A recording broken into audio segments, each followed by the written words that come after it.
Recently, the people of China have had their eyes set on a meeting. This meeting not only deeply influences the Communist Party of China, but is also shaping the future of the nation. It is the 6th plenary session of the 18th Central Committee of the Communist Party of China. What is it about this plenary session that has caught the eye of the Chinese nation? It is its strategy for the comprehensive and strict governance of the party, which is closely related to every single Chinese citizen.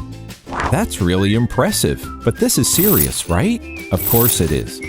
Let's go back 4 years in time and see how things have changed. On December 4th, 2012, the new generation of leading collective of the CPC Central Committee took office. It formulated and implemented the 8-point guideline, which quickly became a vital instrument for party governance. It offered guidance to party members on every aspect of party work and firmly rejected all corrupt behaviors, such as dining on public funds, misusing government vehicles, giving and receiving gifts, sending greeting cards at the government's expense, and so on. Of course, some party members and cadres still think that the 8-point guideline is not a big deal. So what, right? Is it that serious? The answer is an absolute yes. By December 31st, 2015, the CPC had 88,758,000 members. How big is this number? Take the whole German population, then add another 6 million people. That's how big. As the ruling party of a super large country with a population of 1.3 billion people, how will the CPC achieve its own comprehensive and strict governance? The new generation of leading collective of the CPC Central Committee is determined to begin from the work style construction. In the discourse of the CPC, the term work style is a tensed one.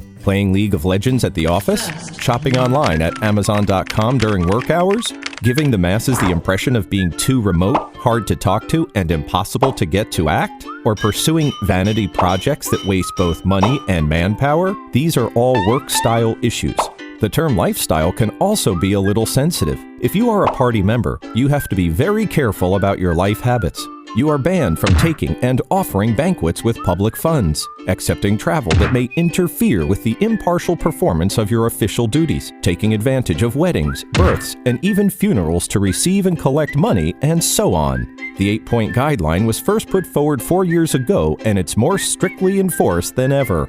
In the first half of 2016 alone, 20,159 party members and cadres were penalized by party discipline agencies for violating the 8-point guideline. Although these people might be crying their hearts out now, the general public is rejoicing and feels like sharing the news with the rest of the world. Of course, after hearing this, some people may ask, what are the CPC's disciplinary measures all about? Let me tell you something, son. In fact, discipline inspection commissions at various levels, being party organs, mainly refer to the party's disciplinary measures when it comes to penalizing party members accused of disciplinary violations.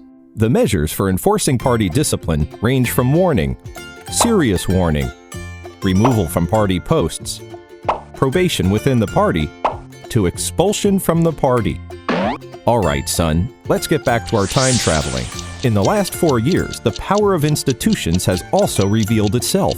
The CPC has successively issued norms and regulations concerning honesty and self-discipline, inspection work, disciplinary measures, and accountability, which formulate vital institutional instruments for the CPC and its promotion of comprehensive and strict party governance. With the support of the Chinese people, some high-ranking tigers in the party, including Zhou Yangkang, Guo Boxiang, Xu Chaiho, Ling Jihua, Su Rong, and others, successively fell to corruption cases and were strictly punished by law. This really brought Chinese people to realize that there is no house of cards in the anti-corruption fight led by the CPC. It's a definite game over for anyone who crosses the red line of the law or challenges the limits of discipline.